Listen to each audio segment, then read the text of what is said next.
Hello, beautiful. Oh, hello. I'll take that. Hi, Tracy. How are you?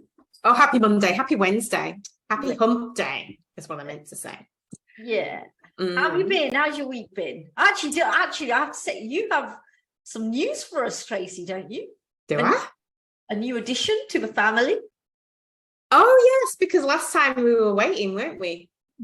Ah, yes. Okay, I have a new nephew. Oh, I was going to do a drum roll. All right, sorry. Nephew, £8 something. And I'm terrible at remember the dates. Mum and baby, healthy, happy, thriving. Apparently this child is so laid back. I was like, we've got a laid back gene in our family for sure. And everybody's blissfully happy. And my brother and his partner are in this bliss bubble right now. And I keep getting videos and photos, which is very nice. That's amazing. That's great news. Into your family kingdom. I feel like doing a Lion King moment. That's so funny. That was lovely. So I get lovely pictures. Just had a bath. Yeah, bless him. Looks like they look like little old men when they come out. Apparently, again, I'm going to be cutting Lion King. Circle of life, isn't it? Yeah. Yeah. So Lion King seems a little bit of it, very much appropriate here. Do you know what? The Lion King thing, that's what it's like. Literally hold him up, take a picture. And they sent it to me. Actually, should have said that. It reminds me of Lion King. So cute. It looks like that scene in Lion King. What else? And then, yes, the weekend I went and celebrated a friend's birthday. Beautiful. I just think so lucky that we've got so much beauty, natural beauty in a city, in a major city. I guess that's why I live here. There's so much natural beauty. Yeah, compared to where I grew up. Yeah, well, yeah, I think we're walking around. I mean, yesterday I was walking around in the city in Sydney, in Newtown and in Paddington. And you're right, yeah, it is. It's a very beautiful place to be. I think what really helps though is the weather, is the sun. I mean, there's some. I remember I actually was walking through Paddington, and it reminded me a little bit of London. And I remember thinking, what's like the only thing that's slightly different is the weather. Is the sun. And so yeah, the natural beauty is here for sure. I think the bonus that Sydney has is that the sun tends to visit a little bit more often than it does in the UK. Yes, just a little bit. So yeah, it's beautiful sunny. Like even yesterday, we're in winter now, right? We're in the heart of winter. So we could rock up at this restaurants on the beach pretty much. You could just see all the surfers out in the surf from where we were. And they're not dining outside because it's winter. But my friend whose birthday it was said, oh, can we sit outside? And there was a little patch in the corner where it was sunny, where the sun was hitting. So we sat there and we were totally fine to sit outside in the winter with no coats, wearing, whatever we were wearing. Yeah. Up until a point. In the late afternoon, it was getting really windy. It's been quite windy. But yeah, it's beautiful. Just have the sun and yeah, lovely. Lovely. It makes a difference. It makes a difference. Sure. Absolutely. And what about you? What have you been doing? Well, yesterday I went for an audition. I'm not an actress, as everyone hopefully knows, but I'm signed up for some extra work, for some extra cash in the back pocket. And I'm not too familiar with the process. And so yesterday was the first time that I'd been called up for an audition. It's for a commercial for a insurance brand, and obviously the agency that I'm with, they basically sent through my details and I rocked up along to this audition. And I'm fairly familiar with the audition process because I've worked on the other side of the business. So I've worked in casting before. And so it was interesting to see what it felt like on the other side of the camera. And so you literally just rock up and you have a 10-minute time slot. And they call you in, and it's very much a casting couch. And so you're basically given a certain direction, and then you follow it. And then you do a couple of takes, and then that's it. And then that's your audition. And then if you're successful, if you're chosen to be in the piece, then they reach out to you. Okay. So you like have to read a script or something? No, it's not a reading part, because with extras, it's literally like you're in the background. So, but even if you're in the background, it's a lot of organizations or productions, should I say, a lot of productions, they still put you through the casting couch process because they want to hit the look and feel of the advertisement.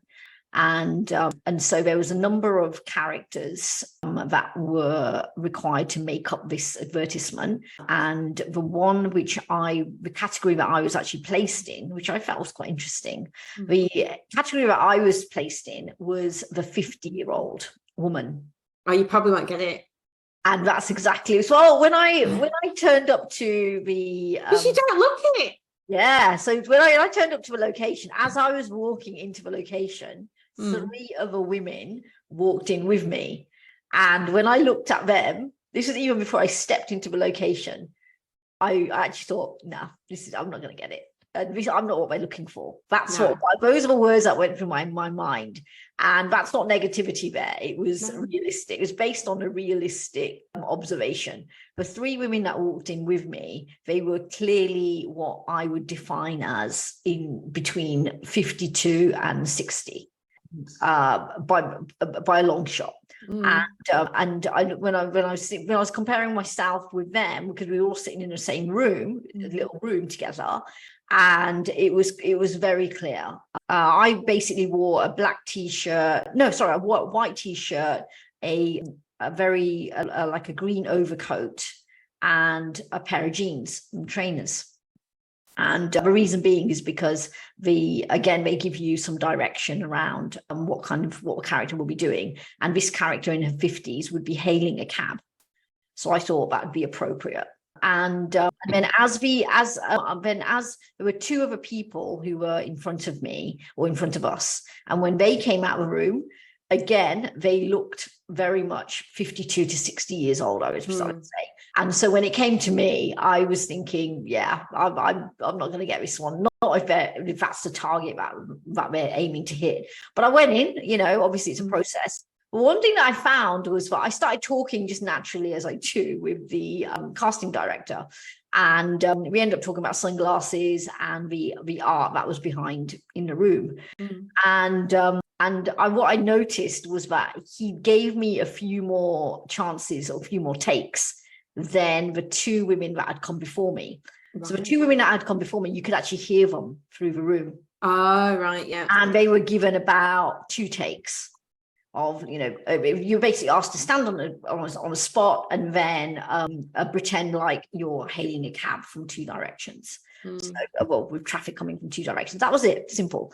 And so it was quite there was a quick turnover. And that's the reason why I saw the 2 ladies in front of me. And I heard everyone could hear them through the room. And when it came to me, and maybe it was because I wasn't very good at the direction, but I got about 4 or 6 takes. Okay. So maybe it was because I wasn't that familiar with what I was doing, or maybe he was giving me more of a chance. I don't know, but and maybe he felt sorry for me because he knew that he was probably thinking, hold on, this girl doesn't look like she's in her 50s. She's turned up to the audition. Let's give her some more chances. I don't know, but that was quite good. And but it reminded me, the whole experience reminded me of my A-level theatre study days. Oh wow. For sure. It was very much in that elk where I remember, and again, I'm going way back here into the memory bank. And when I was 16, 17, 18, I did an A-level theatre studies course, and it was very much spontaneous scenarios. And it was very much like that scenario where you're given a very, very basic role, and then you tick your fingers and you're off. And that's what it reminded me of. So so that was it. And it lasted about 5 minutes, and then you're out of a room. So it's easy. So yeah, nothing gained, nothing lost. Okay, that's really interesting. That was so. You have to learn anything. You just take direction. Yeah, that's because remember, it's not a leading part. It's not actually a speaking part. It's you're in the background, or what's happening is because it's a commercial, chances are there's a voiceover, and so you're simply there conveying the image of what the voiceover is saying. Right, I got it. Interesting. And how long did that whole thing like take? Because like, does it take up a lot of your time? No, it's like it probably took about 10 minutes. It's 5 minutes waiting in the waiting room. And then it was another 5 minutes actually doing the piece. Hence I mentioned about, because I was there waiting for 5 minutes, but during those 5 minutes, there was a turnaround of 2 people. And when I went in there, he seemed to give me a lot more longer time. So it was about 10 minutes all in all. So it's pretty good. All right, cool. Yeah, and it was quite good because I got to chat to the other people there, and it turns out that the location I went to, it's a common location that they use for auditions. So I've got my name on the extras list. If it comes up again, I know what I'm doing. Oh, that's good. I'm definitely, well, I was saying it's exciting. I'll put my name down as well because I thought it'd be fun to do. Yeah, well, it's a little bit of extra cash in the pocket. And also, you know, we are, Tracy, we're doing a podcast around diversity and inclusion and equality. And, you know, in the Australian landscape, there just isn't enough colour. No, so we need to be there. We're going to be the representation. People like me and you, we need to put our names down on these lists to get the chance of representing our groups. Exactly, because there's yeah, you're right. So there you go. Another great reason to sign up. So we will see. Okay. Now we talk, you know, as we do, we share about news around the world. And I get a growing concern about what I'm hearing about American politics lately. It seems that the voice of anti-racism, I have to say, anti-racism, which is you may perhaps think is a good thing, has become so polarized now that it's almost like anything you do for that positive intention is used against you as racist against white people. So we're talking about positive discrimination. A positive discrimination is one way to look at it, but I'm just talking about anything now, like just even having diverse people on in the media. So not, you know, intentionally choosing a Black person because you want to have more representation would be seen as discriminating against white people. Do you see what I mean? So I'm seeing that becoming a growing, loud attitude in America. What would you say would be the difference between what we term as positive racism and the token Black person? Well, to me, the difference is the quality. It depends what you're talking about. If you're talking about a job, is that person got the skills and the experience? Yes, then you're giving them an opportunity to raise the diversity of your workforce, right? But you wouldn't just pick someone just because they're Black. If you're only picking them for that reason and they don't add value, and they don't have a voice, and they're not respected, then it's tokenism. To me, that's the difference. And that's in a workplace context. But yeah, to me, that's the difference. You're doing it to tick a box, and you're not doing it in a kind of fair and just way. And it's about equity again, not equality, where the idea is you treat everybody equally, because that doesn't work, because everybody doesn't start out from the same place. If everybody started at the same place, treating everybody equally would work out, but everybody doesn't. Yeah, so, well, it doesn't. It wouldn't be an issue. Nobody would bat an eyelid. Well, equality then would work, is what I mean. But equity is putting in things to help people come up to the same level, so they have the same opportunities to thrive. That's the difference. Yeah. And I think, and now people are to me, they're twisting it to focus on, like, it's a disadvantage to underrepresented or marginalized people. But anyway, this story, I didn't even know about this, but apparently in Florida, they have a Don't Say Gay bill. And the bill is, I guess, legislation that they want to bring into law in the US. So they've amended this bill, and it's called the Don't Say Gay bill, which requires schools to inform parents of their children's sexual orientation within 6 weeks of learning that the student isn't straight. And the amendment was filed, what it says, when was this? Oh, this is like a year ago. So this has already been ongoing. This is an old story. But I didn't know about it. No, I haven't heard about this. No. So it's over a year ago. And the original version of the legislation required schools to inform families of their child's LGBTQ plus status, but gave an option for exemption for the outing in cases where educators feared it could lead to abuse, neglect, or abandonment. So basically, yeah, I don't know. If the amendment, I would think that the families of these children know, unless it's saying that they're informing everyone, not just the family of that person. I don't know. Yeah, I mean, I'm a bit confused in the sense that I'm not sure why sexuality or gender would be an issue, and also doesn't it? But maybe I'm not hearing it correctly, but it seems like it's putting an expiry date on when someone can either come out of the closet or be comfortable enough to share their sexuality. It's more saying if you learn that your student is LGBTQ plus, it's identifying as that, you've got to inform their parent, their family. And it might be that the child can confide in the teacher, but not their family. Maybe there's something at home where they don't feel they can reveal that. Maybe. I don't know. Wasn't there an expiry date on it, though? Wasn't there Well, the teachers have 6 weeks to report that.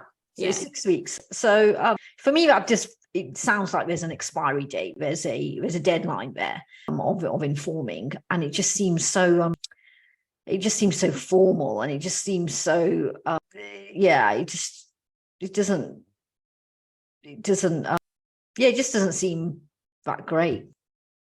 Yeah, well, this is the thing because it's we talk about when we talk about identification as a journey, for example, that journey can take a number of weeks, and so to put in a stipulation of 6 weeks, I'm not sure about that. Well, to me as well, what's it got to do with the school? Like, what's the purpose of informing their family? Like, what's the purpose? I'd say maybe not every case, but most cases the families will know. I guess it's the cases where the families don't know. And if the families don't know, it means that child doesn't want to tell them for whatever reason. Yeah, exactly. It seems common sense, really, doesn't it? So what's the purpose of telling their families? Like, but anyway, let's see what it says. Maybe it's to do with communities. It's like the schools are seen as a main beacon of that community. And it's the school seems to, especially in America, the community is really big, and the community is made up of, the church, for example, in a community, and the school in the community. They're seen as very integral to that community base. Yeah, but then it shouldn't be legislation, because it's going to be context dependent. Absolutely. So this is saying there's no exceptions. So apparently when this bill originally came out, it said that the bill first said that you have an option to notify families, but except if you felt there could be abuse or neglect or abandonment of that child. So that was an exception. And I don't think there was a time frame on it. But now they're amending it to give it a time frame, and there's not being any exceptions. That's interesting, because for me, I think about, why has that amendment come about? And it makes me think that maybe a situation occurred whereby, these very strict and stringent regulations were thought of as a good idea. That's the only way I can make sense of that. I just think they're not. I just think it's people with uninformed opinions making these decisions. It instructs school leaders to develop a plan using all available government resources to inform parents about their children's sexual orientation through an open dialogue in a safe, supportive and judgment-free environment that respects the parent-child relationship and protects the mental, emotional and physical well-being of the student, which I think is impossible to do if you've just got one hard rule, the no flexibility. And it says another amendment to this bill, HB 1557, notes the potential risk that outing them could have on Florida students. It would allow students to sue the Florida Department for damages of irreparable harm caused by the disclosure of their sexual orientation. I just think it's taken away freedom. I mean, if you really care for that child's well-being and safety, you can have a discussion with the child about whether they've talked to their family, how they feel, their family would react. You can coach that child through that decision, but I don't think you can just do it on their behalf. I don't know. It's quite ironic, isn't it? I mean, this story is from Florida. We're talking about the land of freedom of speech. Not really. Well, I guess. So it's quite ironic there, I think. And it says every parent hopes that our leaders will ensure their child's safety, protection and freedom. And today's conservative politicians in Florida rejected those basic values by advancing legislation that is designed to target and attack kids who need that support the most. Kids from LGBTQI plus community, Biden press secretary said in a meeting. But it's not an isolated action in Florida. They're seeing more and more Republican leaders taking action to regulate what students can and cannot read, what they can and cannot learn, and most troubling, who they can or cannot be. And this is who these kids are, and who these legislators are trying to make it harder. And I just think it's terrible, it really is. And do you know what I think? I mean, I'm just totally speculating. I have no idea. I think people are scared because we're getting more and more children that are saying that they're non-binary or that they're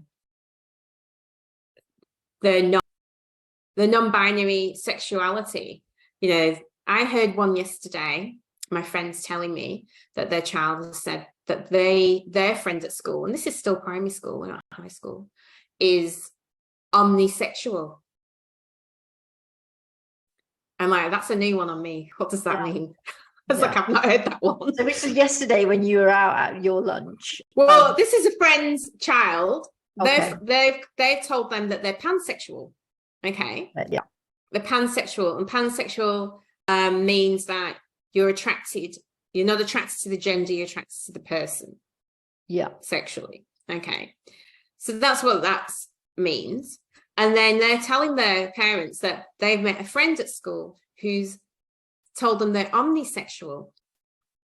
And then I was like, how old are we talking here, Tracy? We're talking like primary school, so like 7, 8, 9, those kind of ages, which is the age that they're targeting with this legislation. So it'd be an 8-year-old saying to another 8-year-old that they are omnisexual. Yes. Okay. Well, I've got to.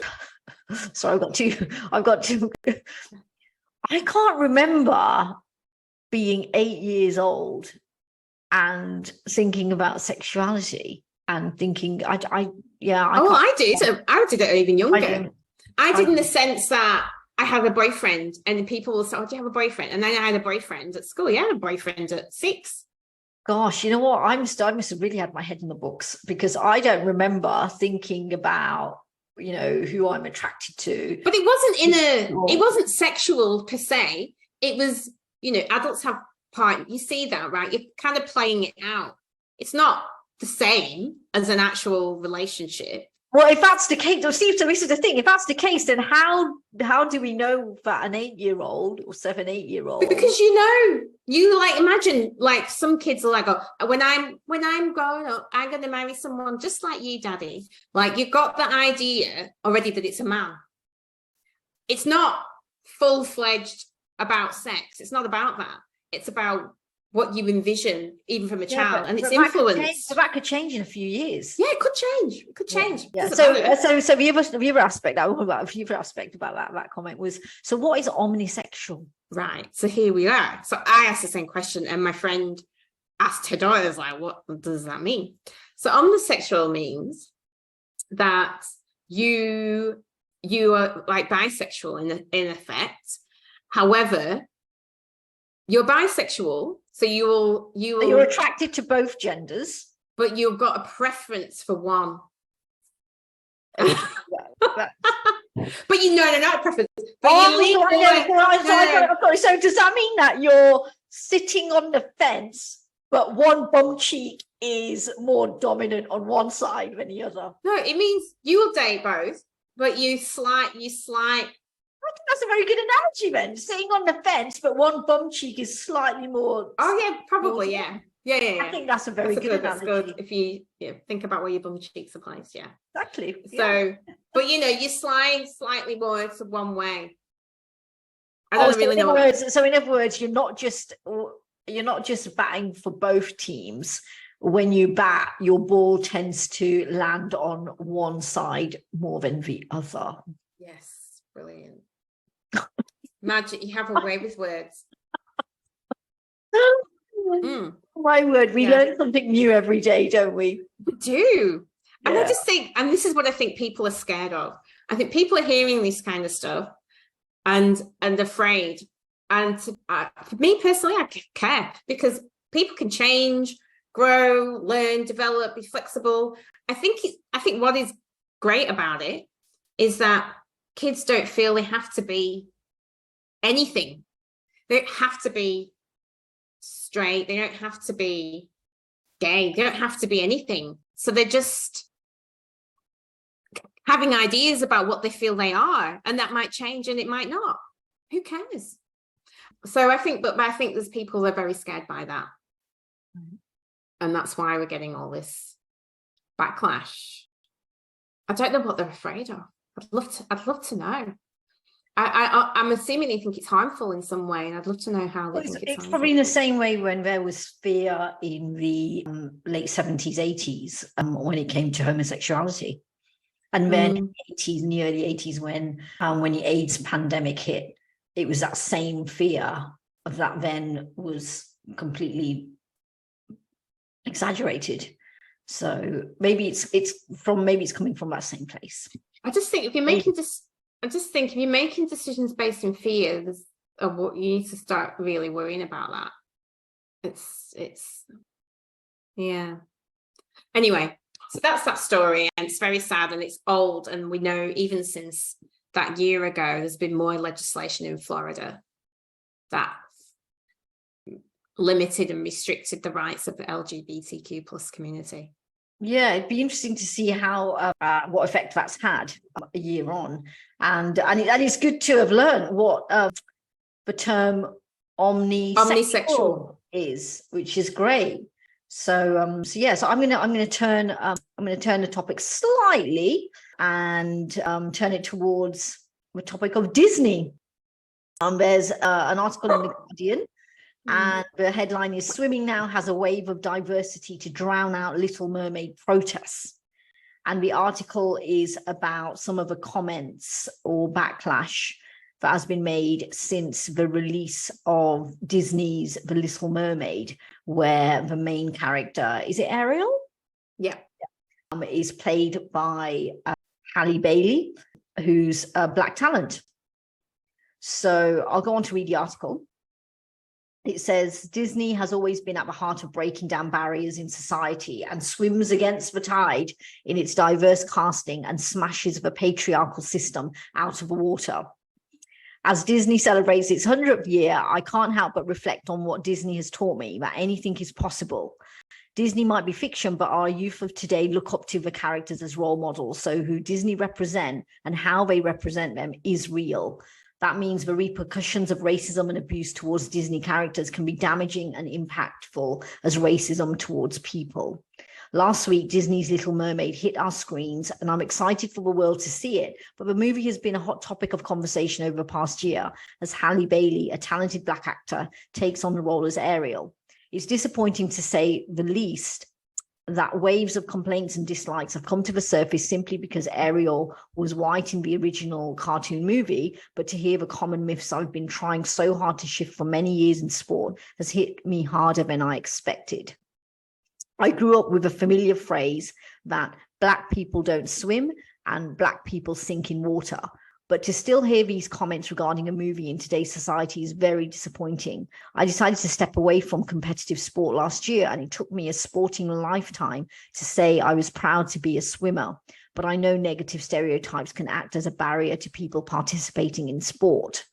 Why set your children up to fail in a sport they won't succeed at? For people of color, this is a question many parents will ask themselves before putting their children in swimming lessons. Since retiring, I've made it my mission to provide opportunities for the disadvantaged and underprivileged children and further eliminate the negative stereotypes around Black boys and girls swimming. So this is written by a Speedo ambassador who was obviously put off from sport because they didn't have enough role models. And so they've written this article for The Guardian celebrating and voicing about how happy they were to see a role model in Halle Bailey, who plays Ariel as the Little Mermaid. Yeah. So, and it's an interesting one because it's because the backlash comments used that stereotype of Black people don't swim, they sink in water. They've used those comments and used that as backlash and thrown that as comments to back up their criticism of the Little Mermaid being Black. Honestly, it's just so ridiculous. It's a fictional story. And the fact that she's Black, even if she was Asian, it wouldn't matter. Like, it's not relevant to the story. It's not going to make a difference in how the story plays out. I don't understand why it's such a big deal. But yeah, the fact that that's really interesting to talk about the stereotypes they use to justify their complaint, because we don't see a lot of Black swimmers in sports. You see a lot of Black people in other sports, but not in swimming. Why do you think that, Yvonne? Why do you think that is? Well, this is the thing. We have talked about this before on the podcast. And for me, it's partly where you grow up and representation. Like, I grew up in a town, there's no water, there's swimming baths, but I don't know, how often did you go swimming? I remember we had swimming lessons. Yeah, it was as part of a school curriculum. There wasn't a necessity to pass, but there was a necessity to attend. But I wasn't necessarily encouraged to swim. And in fact, I've always been not very confident in the water. And it was only until I decided that I was going to be moving to Sydney when I was 26, 27 years old. Before I moved to Sydney, I actually booked some swimming lessons I remember around Victoria Station in London. I booked adult swimming lessons, to become more confident in the water. Maybe, yes, if I had seen Indian people in the water, maybe that would have changed my way of thinking when I was younger. But because I didn't see, I'm not saying that that's the blame. I don't know if it would have made a difference. But I ended up taking it upon myself to take swimming lessons when I was older. Well, this is the thing. I'd say at school we had swimming lessons. I even was in the swimming gala once at primary school. But I just never really enjoyed swimming. And, it was partly my hair, honestly. That was part of the thing. It sounds silly, but it was a real hassle because I had long hair extensions, braids down to here. So fitting that in a swimming hat, forget it. It would rip. And you had to wear swimming hats if you were swimming Yeah, you do. You did have to wear a swimming hat. So that was part of it. And also chlorine just wrecks afro hair. I was going to ask about that because I don't know about how the impacts of chlorine. Chlorine because it just dries your hair. Right. So, that's really not great for your hair. Honestly, it sounds silly, but it's true. So why do you think that there's a lack of Black men and women when it comes to the swimming arena? I just think it is the stereotype. It's about representation as well. And it's practical things like hair. I know it sounds silly, but it is. And that's why when we talked about this before, we found that there's a Black company making swimming hats for Black people. No, that's great. But I'm sure that, let's say, for example, I'm picking males, Black males, for example, if they shave their head. Oh, I mean, it's not so much an issue for men. You're right. So again, like I said, because I can't remember, I'm actually struggling to find a name, a person's name who is of Black origin and who's good at swimming. I haven't seen any Olympian. I haven't seen any sports person. The guy that wrote this story is called Michael Gunning, right? He's a Jamaican swimmer, so he would have been. I've never heard of him. No, I haven't heard of him either. But the story there is him and another Black swimmer. So it's obviously becoming more common. Yeah, and what would make swimming be a sport where the representation is not encouraged? Where it's not encouraged? I don't know. I can't answer that question. I don't know. I go back. I'll tell you what I go back to, and this is just me purely making stuff up here. Historically, Black people were transported in ships over the oceans, and that was a very, very unpleasant experience in the sense that many drowned, ships went down or died on the journey. Okay. I don't know if that's anything to do with it, but it's kind of instills a kind of generational fear of the ocean and water. There's that part. If I'm, like I say, I'm making this up. That's interesting, isn't it? So it's almost like a genetic form of genetic trauma. Yeah, I'm making this up, but it's a possibility. So there's that association as well with the ocean. But then at the same time,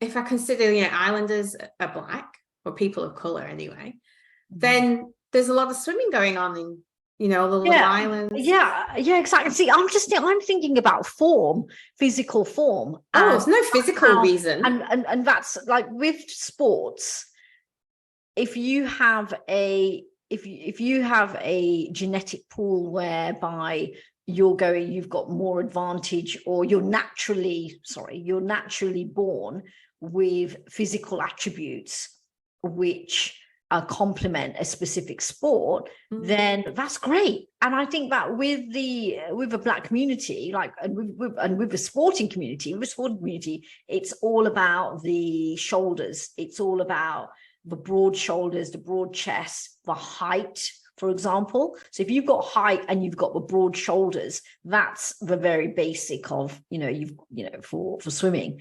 And, big feet. And a lot of people a lot of people in the Black community have that specific form. That's not the barrier. Exactly. And that's what makes me think. That's exactly it, Tracy, because it makes me think, then why? That's where my question mark comes from. Well, there's lots of hypotheses. Mine is partly the generational trauma associated with water, and this whole also, if you think about when America, where you had separate things, where was swimming pool accessible as well, accessibility, like back in the day. It's lots of reasons. And then the practical, more for women than men, is that literally your hair.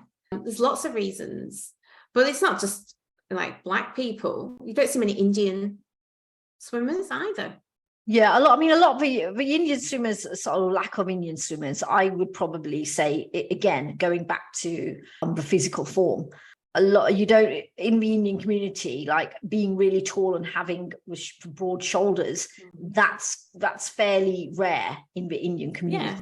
It might be rare, but there will be some. Yeah, there will be some, of course. But in terms of playing to your advantage, so that in terms of community, that's in swimming but the physicality needed to succeed in a sport like swimming is very rarely found in an Indian community. But the other side, you just go to public pool. Forget that you're doing it for sporting competition, and you're just doing it for the natural health benefits and the joy of it. Yeah. So with the Indian community, I'd probably say that, there aren't a lot of Indian communities I can think of. Of course, there's the line, there's the coastal line, like, for example, Goa and Kerala, where there's lots of fishermen there, for example. There's a large community of fishermen there where they go out on boats, they jump into the sea with the nets, that kind of thing. But they do that work in the sea for their work, for their food, for their livelihood. So they don't see it as a need for enjoyment, as leisure. They see it as work. So being in the water, you only need to be in the water for work. It's all about work. Yeah.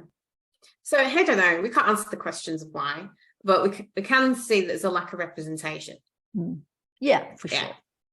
And I talk about the practicalities for women specifically, but it's not impossible. And I was delighted to hear about the swimming hat for black people. That's a company that's done that. But yeah, we can't really say why. But I mean, like, black people don't swim and black people sink. Yeah, the only time they sunk was as slaves in the ships. That's probably where those comments are coming from then. Possibly. Yeah, which have that that's racist undertones, Exactly. Yeah, so it's not the and then if you don't understand that's just but it hasn't been enough to obviously deter the success of the Little Mermaid. So that's good news. And I get that she's a mermaid, she lives underwater, but that's not the focus. I mean, the focus isn't how great a swimmer she is in the film, really. It's a love story. It's not so important, the swimming part. To be honest with you, I'm not familiar with the story, so you've got to watch it. I'm not familiar with that story. Oh no, really? Yeah. In fact, who was it? Who was it? It was Hans Christian Andersen, wasn't it? That wrote the original, and I didn't know this, so I don't know if you did, but the Disney, again, another Disney production, Frozen. Yeah. The characters in Frozen are an honourable nod to Hans Christian Andersen, who wrote The Snow Queen.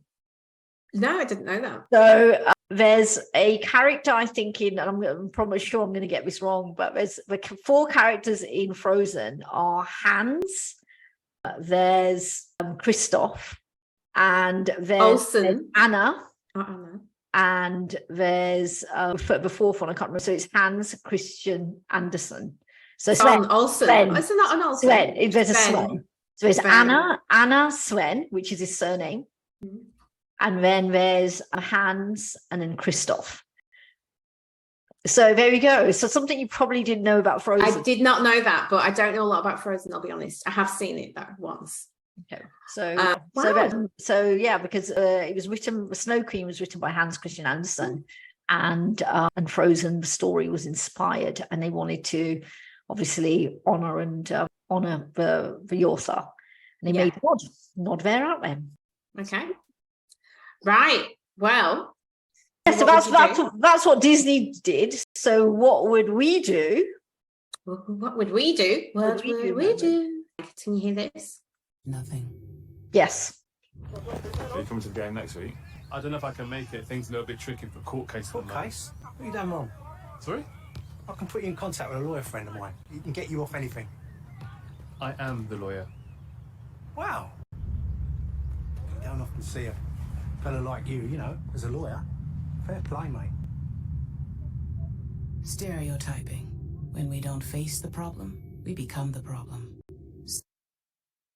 There you go. Did you hear that? I did. Yes, I did. So so to give context, that's a scenario where there's 2 fathers who are. Oh no, there's like 4. Yeah, there's a number of fathers. The scene is at a school sports ground, and they're watching their kids play. And one father says to the other father about what you're doing on a weekend. And I'm coming next to the game next week. Yeah, and the father responds by saying, "Oh, he's not sure. He's got a court case coming up." And the other father responds by saying, "Oh, what are you in trouble for? I know of a good lawyer." And the father says, "I am the lawyer." And the father is actually is a black man, right? Yeah, it's a black man. And the person he's talking to is a white man. He's a white father. Yeah. So that's how it plays out. Basically. And also he's like, "Oh, you don't normally see fellas like you." Yeah, which is the very out and out stereotype. Yeah, it's a bit like saying, I'm not racist, but kind of like thing. Yeah, I'm not racist, but we don't let me see black fellas as lawyers. Yeah. So stereotype, that was really good. So now you're the other father or mothers stood there. What would you do?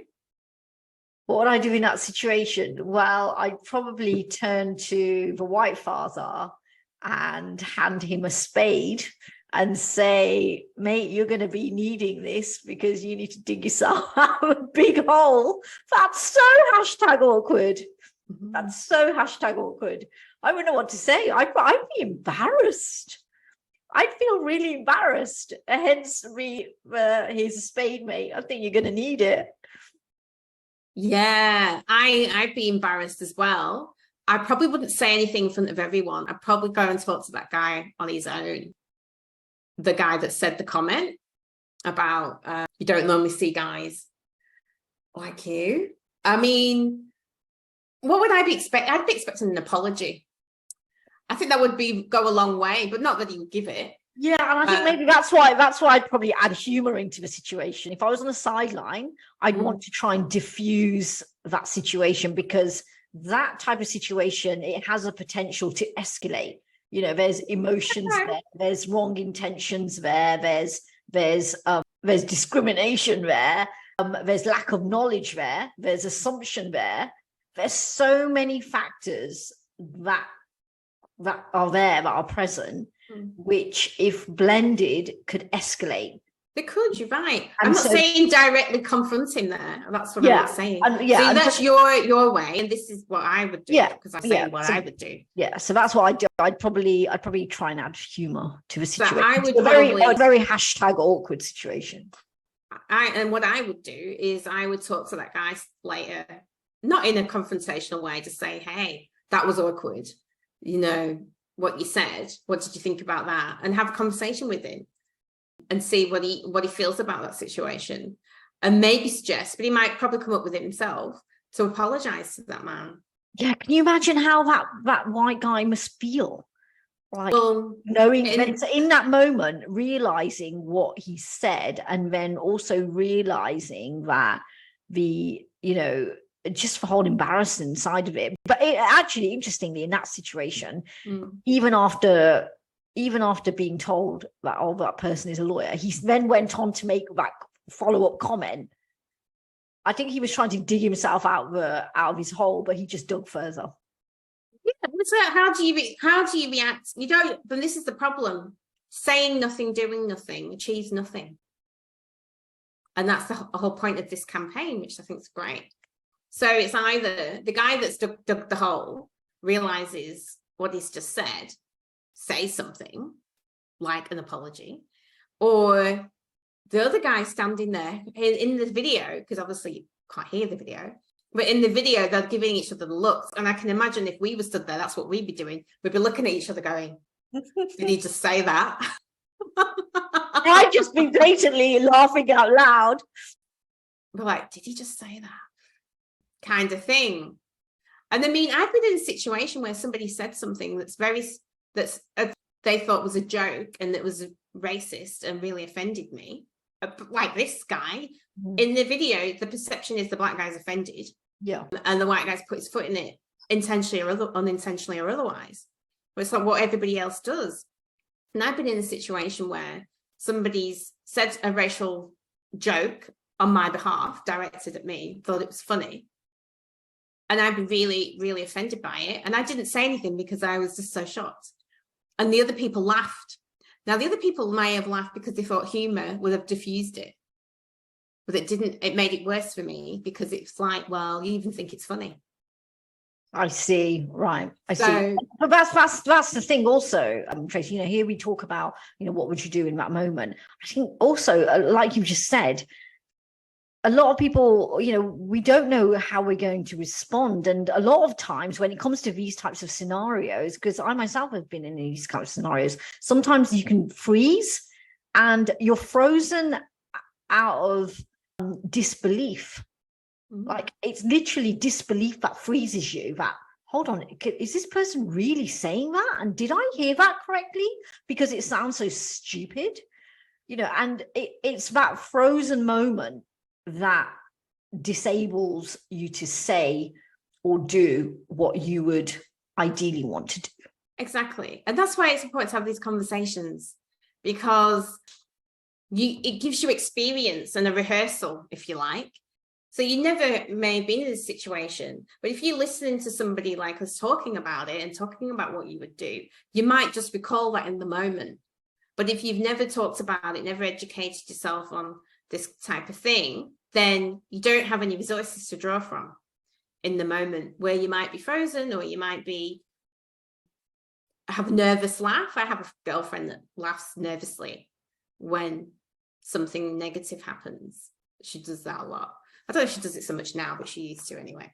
So it's having that resource to draw from in the moment. And the only way you're going to do that is by educating yourself and thinking, well, how could I? What could be the best way to respond in that situation? Yeah, and also making sure that you're not looking out for that type of situation to come up. You're not going out there, you know, deliberately looking for that type of situation to occur. Well, I don't know why you would be. It's more, if it happens, it happens. If you find yourself in that situation, you find yourself in that situation. I don't know how you would do that, really. But yeah, I just thought that was a really good video. It's a very short video, a really obvious one. But yeah, how would you handle it is always the question. So that would be my personal thing, would be to talk to that guy away from other people to see what he thinks about how that went and what happened. Yeah, and it's also about how to approach that conversation with that person, you know. I think that's also important, about how would you then open up that conversation after the event. I think that's the reason why, for me, I would probably literally call it out, and call out that hashtag moment incident. You know, I'd literally say something like, oh, that's a little bit awkward, you know. So, you know, actually call it out. Yeah, like I say, there's a number of ways you can handle it, but I think it's important to handle it. And if you get it wrong, you get it wrong. It's still better than doing nothing. All right, well, that was us on the what would you do. Yeah, that was a good one. That was a very good one. It's a good one. Thanks for that. You sent me that. It's good. All right, lovely. I'll head off now. It's lovely to see you, have this great conversation. Great. Yeah. Look forward to catching up with you next week. Yeah. Until All then. right, take care. Bye.